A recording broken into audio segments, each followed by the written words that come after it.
시편 51편 10절 말씀인데요.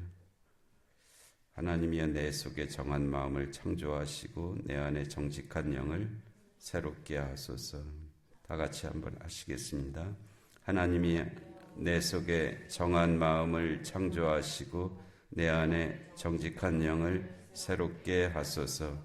시편 51편 10절 말씀 한 번 더 합니다. 하나님이 내 속에 정한 마음을 창조하시고 내 안에 정직한 영을 새롭게 하소서. 시편 51편 10절 한 번 더 합니다. 하나님이 내 속에 정한 마음을 창조하시고 내 안에 정직한 영을 새롭게 하소서. 시편 51편 10절 말씀. 아멘. 다윗의 고백입니다. 다윗이 밧세바하고의 그 죄를 짓고 나서 회개한 시편이 두 곳이거든요. 하나가 시편 32편이고 하나가 시편 51편. 이게 사무엘서에서 보면은 이제 나단 선지자가 왔을 때 뭐 그냥 아주 쉽게 회개한 것처럼 보이잖아요. 그런데 그 시편 32편하고 시편 51편에 보면은 다윗이 아주 정말 처절하게 고통스럽게 회개한 그 내용을 볼 수가 있어요. 여기서도 시편 51편도 그 밧세바와의 사건에 대한 회개를 다룬 그가 이제 고백한 시편이거든요. 그래서 하나님이여 내 속에 정한 마음을 창조하시고 내 안에 정한 것이 없다는 거예요. 그래서 그렇게 끔찍한 일을 범하고야 말았다고는. 그 다음에 내 안에 정직한 영을 새롭게 하소서. 그래서 그 죄로부터 이제 회개할 뿐더러 이제 새롭게 되기를 바라는 그런. 회개는 뉘우치고 돌이키는 거잖아요. 뉘우치는 데서 끝나는 것이 아니라 이제 돌이키는 단계까지 나아가는 건데, 그래서 하나님이여 내 속에 정한 마음을 창조하시고 내 안에 정직한 영을 새롭게 하소서. 뭐 하나님 탓을 하는 것이 아니고 내 스스로는 참으로 그 죄에서 돌이키기가 지금 현재의 힘으로는 불가능합니다. 그런 고백이거든요. 하나님께서 내 안에 정직한 영을 창조해 주시고 내 안에 정직한 영을 새롭게 해 주셔야 제가 거기로부터 돌이킬 수 있겠습니다 하는 그런 간절한 간구를 담은 그런 말씀인데, 오늘 이 말씀 잘 암송하시고 또 묵상하시고 하나님께서 주시는 정한 마음의 은혜가 함께 하실 줄로 믿습니다. 그들 이게 이제 이 바리새인들은 아닙니다. 근데 이제 하여튼 그 유대인들 중에서 이제 예수님을 도저히 못 받아들이겠던 사람들, 그 무리들이죠. 그들이 이르되 그 사람이 네게 무엇을 하였느냐? 어떻게 네 눈을 뜨게 하였느냐? 이제 여기까지는 이 사실이니까 그 자기가 당사자도 거기에 있고 그 부모도 그 말을 하고 뭐 주변에 지켜본 사람도 있고 하니까 그 사실 자체를 반박할 수는 없는 거예요. 그 사실 자체를 이제 반박할 수 없는 단계까지는 왔는데, 그러나 그렇게 된 것이 무슨 선한 능력에 의해서 된 일이 아니라 무슨 안 좋은 어떤 그 세력에 의해서 뭐 하여튼 사단에 의해서 된 일이 아니냐, 이제 그쪽으로 몰고 가려고 하는 거예요. 그러니까는 처음에는 아예 있는 사실조차를 부정했잖아요. 그럴 리가 없다. 어떻게? 근데 이제 그 사실은 이미 드러났으니까 그 사실을 부정할 수는 없고, 그다음에는 이제 그게 다른 어떤 하나님으로부터 온 일이 아니고 다른 어떤 안 좋은 세력으로부터 일어난 결과일 것이다. 뭐 이쪽으로 이제 가는 거죠. 요즘 우리들도 그 어떤 말에 대해서 그 말이 사실로 드러나면 그다음엔 그 사실 자체는 공격할 수 없으니까 그 말을 한 사람을 공격을 합니다. 그래서 그 말을 한 사람을 공격을 해갖고 그 사실에 흠집을 내게 만드는 거죠. 저 사람이 한 말은 맞는데 그거는 부정할 수 없으니까 그 말한 사람이 문제 있는 사람이다 해갖고 거꾸로 이제 그러므로 그가 한 말들도 문제가 있는 말이 된다. 이런 쪽으로 몰아가는 거예요. 뭐 요즘 말로 하면 메시지를 부정할 수 없으니까 메시지는 이제 말이고요. 메신저는 말한 사람인데 메신저를 공격하는 거죠. 그래서 메신저를 공격해서 그 사람이 하는 말이니까 그게 좋은 말일 수도 맞는 말일 수도 없고 문제가 있는 말이 될 수밖에 없다. 이제 이렇게 하는 거죠. 그래서 아주 악한 구도인데요. 지금 이 사람들도 그 사실 자체를 부정할 수는 없잖아요. 본인이 내가 눈을 떴다고 했는데 그거를 어떻게 부정을 하겠어요. 그러니까는 그 눈을 뜨게 된 것이 필시 사단이 그렇게 했을 것이다. 뭐 그런 의미죠. 그런 식으로 이제 몰아가는 그런 상황. 그러니까 안 믿으려고 하는 것은 정말 끝까지 안 믿으려고 합니다. 사람들이. 이게 믿는다는 것이 큰 은혜고 정말 역사죠. 어떻게든지 안 믿으려고 하는 거. 어떻게든지 안 믿으려고. 그 대답하되 이제 그 눈을 뜬 사람이 대답하는 거예요. 대답하되 내가 이미 일렀어도 듣지 아니하고 안 들으려고 하니까 우리들도 사람들이 말을 안 들으려고 하잖아요. 들으면 괴로우니까 아예 안 들으려고 하는 거예요. 내가 이미 일렀어도 듣지 아니하고 어찌하여 다시 듣고자 하나이까. 듣고자 하는 것이 아니라 그 말을 어떻게 보면 부정하려고 이제 하는 거죠. 당신들도 그의 제자가 되려 하나이까. 이제 그러니까는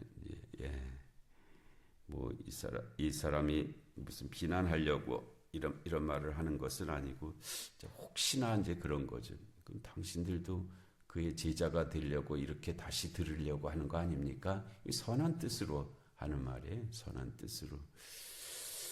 그러니까 거기에 대해서 그들이 욕을 했다는 게, 그들이 욕을 해갖고, 그들이 욕을, 뒤에 보면은 자신들이 무슨 모세의 제자다 뭐 하면서 아주 거룩한 사람들로 그렇게 자기를 스스로 여기는 사람들인데, 이 사람의 말을 듣고 뭐 잘못한 말이 없잖아요. 그렇죠? 자기가 눈을 떠서 그 눈을 뜨게 된 것에 대해서 증언을 하고 있는데 그것이 자기들 뜻대로 말을 안 한다고 심지어는 그들이 욕을 하면서 이렇게 덤벼들었다는 거예요. 적반하장이잖아요. 적반하장. 그게 그 도둑이 쫓아오는 경찰의 몽둥이를 뺏어갖고 뭐 휘두르는 거를 적반하장이라고 그런다 그러더라고요. 경찰이 몽둥이를 갖고 도둑을 쫓는데 이제 도둑이 경찰의 몽둥이를 뺏어갖고 경찰을 때리려고 하는 게 적반하장이에요. 이 적반하장이 꽤 많이 일어나죠. 우리의 삶에서도. 여기서도 이제 적반하장이죠. 그들이 욕을 하면서 이르되 너는 그의 제자이나 우리는 모세의 제자라. 앞에서도 너희가 아브라함의 자손이면 아브라함의 일을 하라고 이제 이렇게 예수님이 말씀하시잖아요. 너희가 마귀의 자식이기 때문에 마귀의 일을 한다. 그걸 심판적으로 그렇게 하신 말씀은 아니고요. 너희가 아브라함의 자손이라고 하면 아브라함의 일을 하라.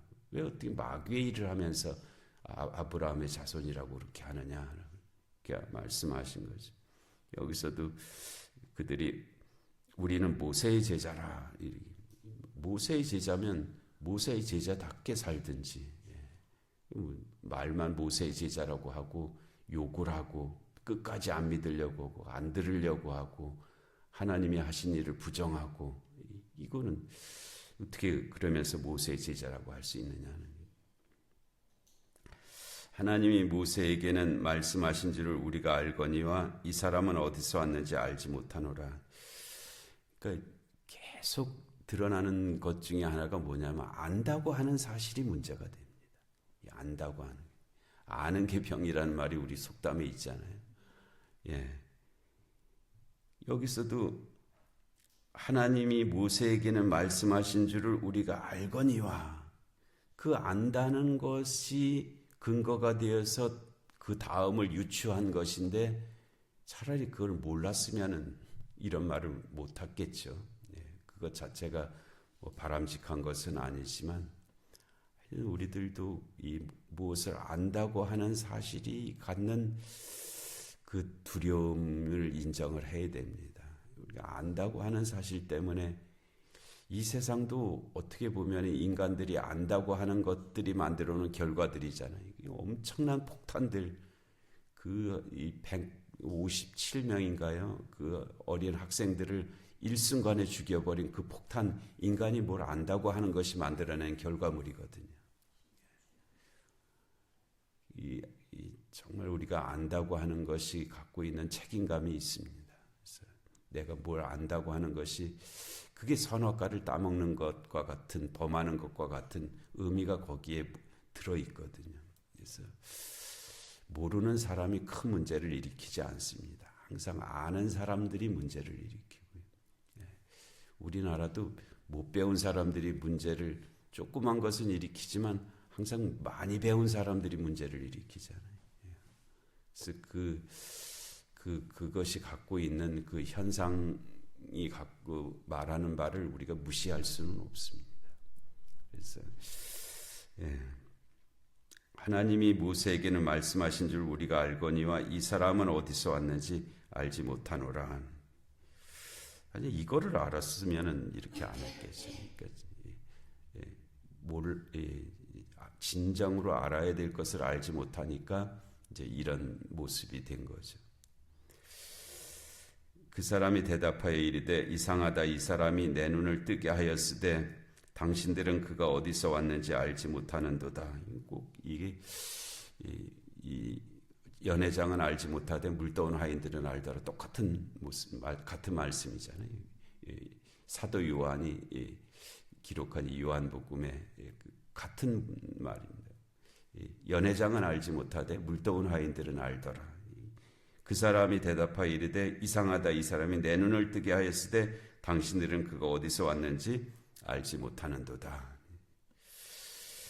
하나님이 죄인의 말을 듣지 아니하시고 경건하여 그의 뜻대로 행하시는 자의 말은 들으시는 줄을 우리가 아나이다. 이분이 아주 그냥 정말 핵심을 찌르는 그런 말을 했어요.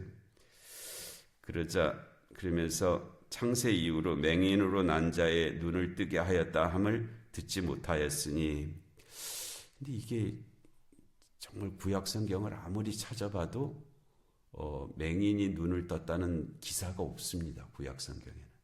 죽은 자가 살아났다는 것은 있어요. 뭐 나병 환자가 치유받았다는 것은 있어요. 그런데 맹인이 눈을 떴다는 것은 예언으로만 나오지 사실로 나온 것은 한 번도 없습니다. 그 이사야서에 그날에 맹인이 눈을 뜰 것이다 하는 그런 말씀들은 있는데, 그 사건으로 맹인이 눈을 떴다 하는 것은 구약 성경에는 기록된 게 없어요. 그러니까 이 사람이 한 말이 이제 그 자체로는 사실입니다. 창세 이후로 맹인으로 난 자의 눈을 뜨게 하였다 함을 듣지 못하였으니 이 사람이 하나님께로부터 오지 아니하였으면 아무 일도 할 수 없으리이다. 그런데 내 눈이 이 사람, 그러니까 예수님을 가리키는 말이잖아요. 예수님에 의해서 뜨게 되었다는 것은 그가 하나님께로부터 오신 분이라는 증거가 되는 거 아닙니까? 이렇게 물은 거죠. 거기에 대해서 그들이 대답하여 이르되 네가 온전히 죄 가운데서 나서 우리를 가르치느냐? 이것도 그 말하는 사람을 문제 삼는 거잖아요. 그 말 자체는 옳은 말이니까 부정할 수 없고, 네가 죄인인데 죄인이 하는 말을 우리가 어떻게 듣겠느냐, 이 말을 하는 거잖아요. 이거는 이제 해서는 안 될 말이죠. 이렇게 아무리 허름한 옷을 입고 있는 사람이라도 올바른 말을 할 수 있는 거잖아요. 근데 네가 허름한 옷을 입었으니까 올바른 옷을 할 수 없다, 말을 할 수 없다. 그거는 안 되는 말이죠. 그들이 대답하여 이르되 네가 온전히 죄 가운데 나서 우리를 가르치느냐 하고, 이에 이제 말로 안 되니까 쫓아버렸다. 이제 그렇게 해서 끝났는데요. 이 말씀 속에도 이제 많은 우리가 해야 될 일이 있고 하지 말아야 될 일이 들어 있는데, 우리가 잘 분별하고 또 끝까지 주의 말씀을 따르는 우리 모두가 되게 하실 줄로 믿습니다. 은혜로우신 하나님 아버지, 오늘도 귀한 새벽 저희 허락하시고 또 새로운 한 주간의 삶을 내려주시니 감사합니다. 이 한 주간이 복되게 하시고 또 주의 거룩한 역사가 이루어지는 귀한 날들 되게 하여 주시옵소서. 영육간의 공고한 한우들을 긍휼히 여겨 주옵시고, 이 나라 이 민족 가운데 주님의 공의와 정의가 임하게 하여 주옵시고, 전쟁과 기근과 질병과 재난의 땅들 가운데 주의 긍휼하심이 함께하여 주시옵소서. 이 새벽의 기도 가운데도 은혜의 은혜를 더하여 주시기를 간절히 비옵고 예수님의 이름으로 기도하옵나이다. 아멘.